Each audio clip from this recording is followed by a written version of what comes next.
আজি কিজানি সিয়ে চামুগুৰিৰ MLA হলহেঁতেন, এই কথাটো আপুনি কেনেকে জানে?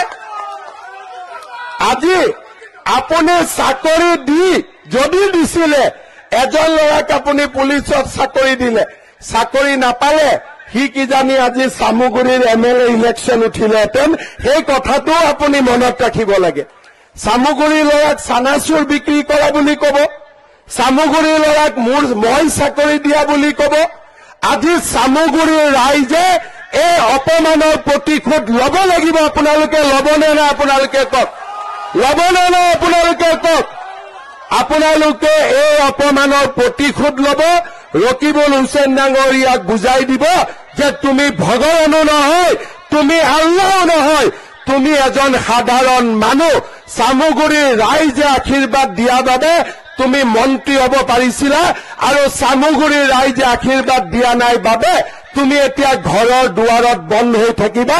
তোমাৰ ৰাজনীতি আজিৰ 13 তাৰিখে বন্ধ হৈ যাব। কংগ্ৰেছ দলে বহুত গৌৰৱ কৰে, ইটো কৰিছিলো সিটো কৰিছিলো। আজি আপোনালোকে কওক, 15 বছৰ কংগ্ৰেছ দল শাসনত থাকিলে কংগ্ৰেছে কিয় অৰুণোদয় আঁচনি আনিব নোৱাৰিলে? আজি কংগ্ৰেছ দলৰ দিনত অৰুণোদয় আঁচনি কিয় নহল? আজি মই য'তে যাওঁ ৰাইজে মোক কয় অৰুণোদয় দিব লাগে, আৰু বিধানসভাতো বিধায়কসকলে কয় যে অৰুণোদয় আঁচনি বঢ়াই দিব লাগে। কিন্তু কংগ্ৰেছ দলে কি কয়? বোলে অৰুণোদয় আঁচনিৰ জৰিয়তে বিজেপিয়ে হিতাধিকাৰীৰ সৃষ্টি কৰিব খুজিছে। আপোনালোকে কওক, মাহৰ 10 তাৰিখে 1250 টকা একাউণ্টত সোমালে দুখীয়া দৰিদ্ৰ ৰাইজৰ উপকাৰ হয়নে নহয়? আপোনালোকে মোক নিজে কওকচোন, হয়নে নহয়? আজি দুখীয়া দৰিদ্ৰ মানুহৰ কাৰণে ৰকিবুল হুছেইনে 1250 টকাৰ মূল্য বুজি নাপায়, কাৰণ আল্লাই তেওঁক বহুত দিছে। কিন্তু এজন দুখীয়া দৰিদ্ৰ মানুহে বুজি পায় 1250 টকাৰ মূল্য কিমান, হয়নে নহয়? আজি তেওঁলোকে কয় হিতাধিকাৰী, আমি কৈছো নহয়। এই 1250 টকা দি কোনোবা মানুহে ঘৰত 2 লিটাৰ গাখীৰ কিনি তেওঁলোকৰ সন্তানক খুৱাইছে। কোনোবাই এই টকাৰে ল'ৰা ছোৱালীক কিতাপ কিনি দিছে, কোনোবাই এই টকাৰে ল'ৰা ছোৱালীক টিউচন যোৱাৰ ব্যৱস্থা কৰি দিছে। আজি অসমৰ দুখীয়া দৰিদ্ৰ মানুহে 10 তাৰিখৰ দিনটোলৈকে বাট চাই যে 1250 টকাটো চৰকাৰে দিব নে নিদিয়ে। যেতিয়া চৰকাৰৰ হাতৰ পৰা টকাটো পাই মানুহজনৰ মুখত, পৰিয়ালটোৰ মুখত আজি হাঁহি বিৰিঙি উঠে। লোকসভা নিৰ্বাচনৰ সময়ত মই কৈছিলো যে আমি সকলো পৰিয়ালকে অৰুণোদয় আঁচনি দিয়াৰ বাবে চেষ্টা কৰিম। যাৰ যাৰ ৰেচন কাৰ্ড আছে তাক আমি ৰেচন কাৰ্ড দিম, যাৰ যাৰ ৰেচন কাৰ্ড নাই তেওঁলোককো আমি ৰেচন কাৰ্ড দিম, যাতে অৰুণোদয় আঁচনি পাব পাৰে। ৰকিবুল হুছেইন ডাঙৰীয়া ধুবুৰীত জিকিলে, চামুগুৰিত উপনিৰ্বাচন, ইমান কৰ্মী আছে, কোনোবা এজনক দলৰ টিকেটটো দি দিলেই হয়। কিন্তু এওঁলোকে কাকো বিশ্বাস নকৰে। নিজৰ ল'ৰাক বাদ দি, নিজৰ ছোৱালীক বাদ দি তেখেতসকলে কোনো কৰ্মীক বিশ্বাস নকৰে, কোনো ৰাইজক বিশ্বাস নকৰে। ডিপ্লু ৰঞ্জন শৰ্মাৰ দেউতাকৰ নাম কি কোনোবাই জানে নেকি? কোনোবাই জানে নেকি? আজি ডিপ্লু ৰঞ্জন শৰ্মাক বিজেপিয়ে টিকট দিছে, দেউতাকৰ মুখ চাই নে ডিপ্লু ৰঞ্জন শৰ্মাৰ মুখ চাই? কাৰ মুখ চাই? এতিয়া চামুগুৰিৰ ৰাইজে ৰকিবুল হুছেইনক যদি কয় যে তানজিলৰ পিছত তানজিলৰ লৰাই টিকট পাম নে আমি টিকট পাম, তেওঁ ক'ব তানজিলৰ লৰাই টিকট পাব, হয়নে নহয়? প্ৰথমতে কোন হ'ল?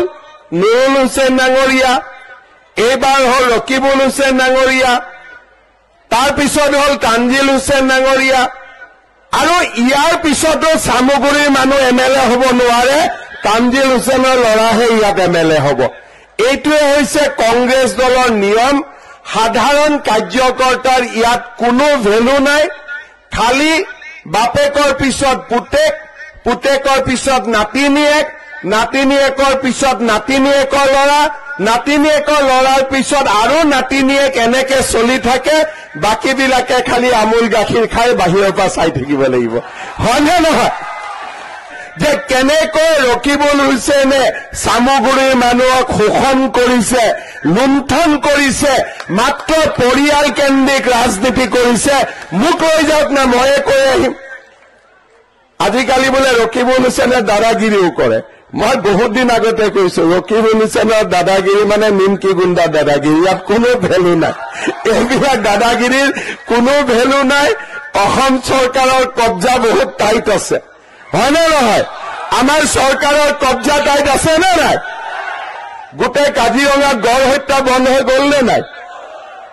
গড় হত্যা বন্ধ হৈ গ'ল নে নাই?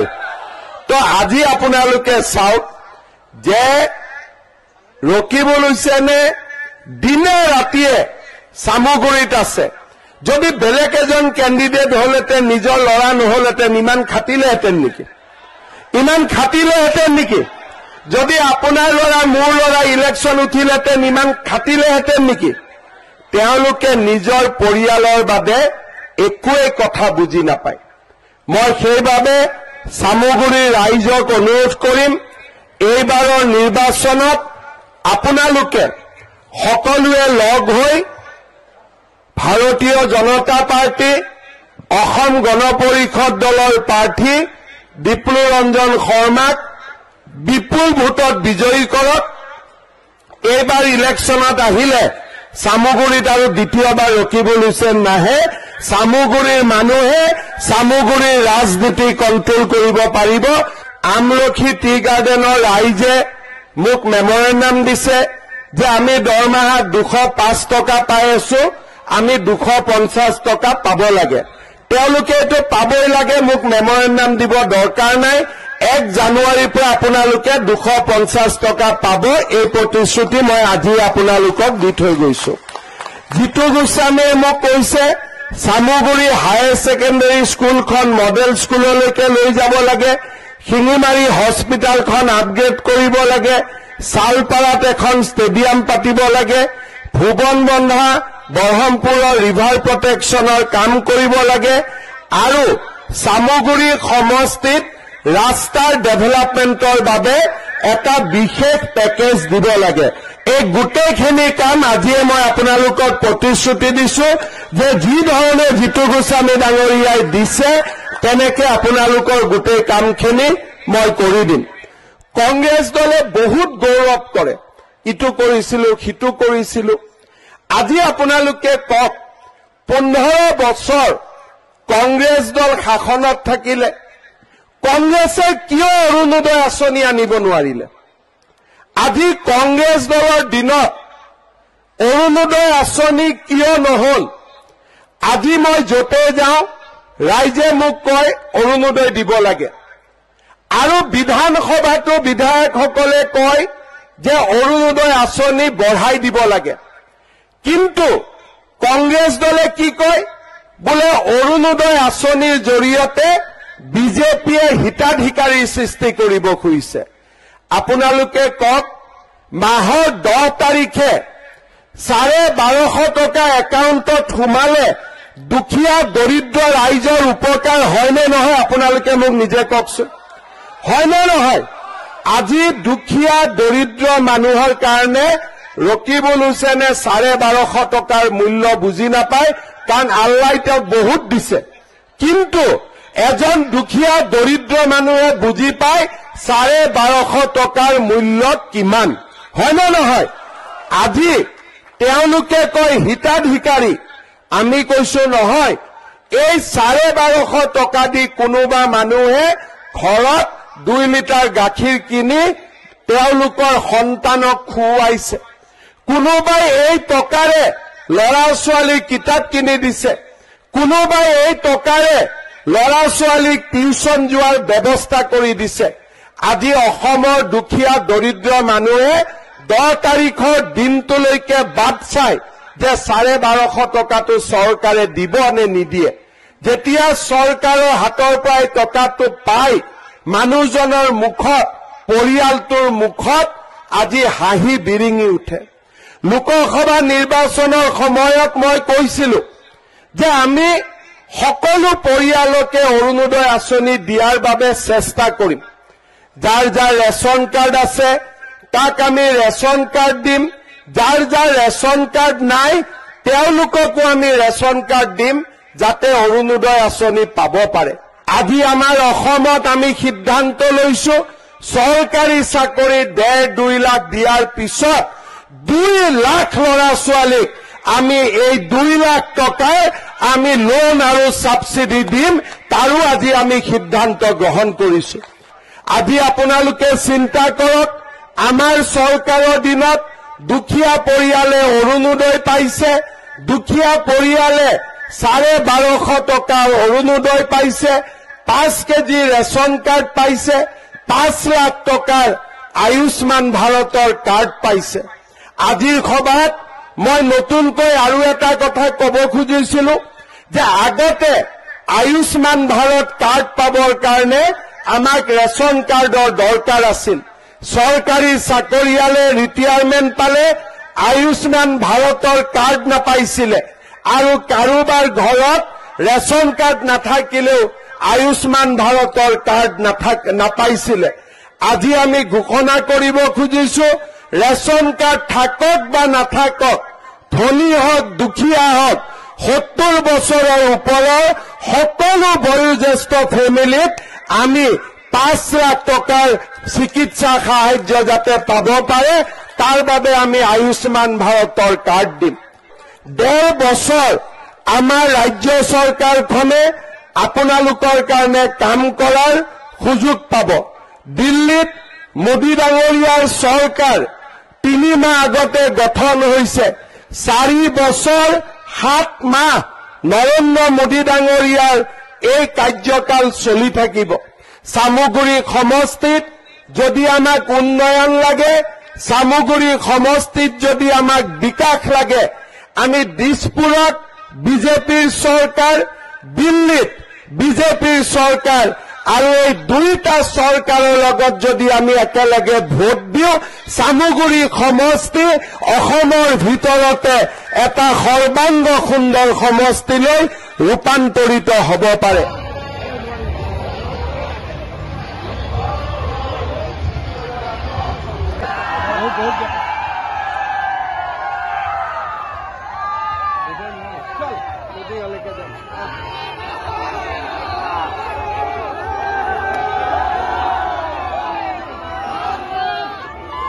লগত একেলগে কব ভাৰত মাতা কি, ভাৰত মাতা কি, নৰেন্দ্ৰ মোদী, নৰেন্দ্ৰ মোদী, দিগন্ত ঘাটোৱাল, দিগন্ত ঘাটোৱাল, ৰঞ্জিত দত্ত, ৰঞ্জিত দত্ত, বহুত বহুত ধন্যবাদ।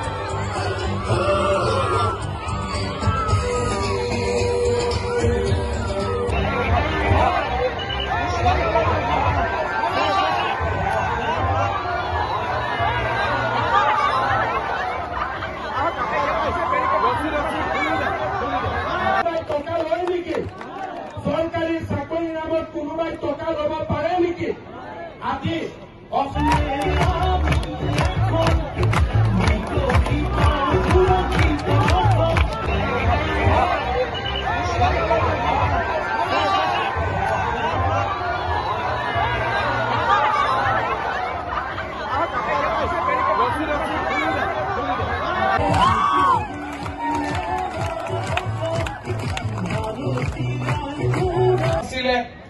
সঞ্জয় মুৰ্মু CPM-ত আছিলে, সুসেন খালাখু কংগ্ৰেছত আছিলে।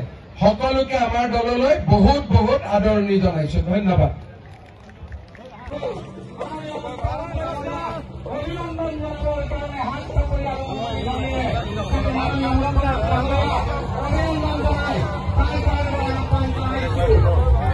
আজি কেইগৰাকীমান ব্যক্তিয়ে যোগদান কৰিছে। বাবুল গোৱালা, ৰঞ্জিত ভাই দিয়ক, মই নামে মাতি আছো, আপোনাৰ কামটো মই কৰি আছো। বাবুল গোৱালা আমাৰ এক্স ভাইচ প্ৰেচিডেণ্ট। আচ্ছা, পাপু ওৰাং, পাপু আগতে CPM দলত আছিলে।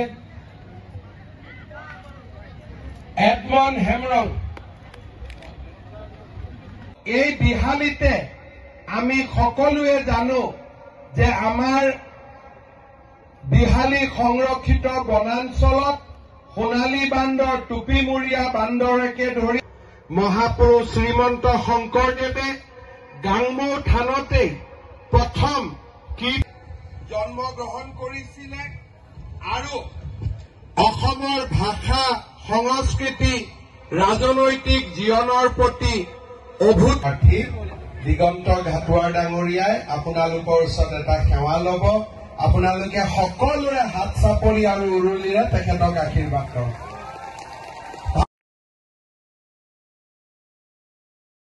2009 চন 4 অক্টোবৰ আমাৰ বিশ্বনাথ জিলাত NDAPৰ গুলীত গোৰ্খা আদিবাসী আৰু অসমীয়া সমাজৰ 12 জন লোক নিহত হৈছিল দিলচাং আৰু ভীমাজুলিত।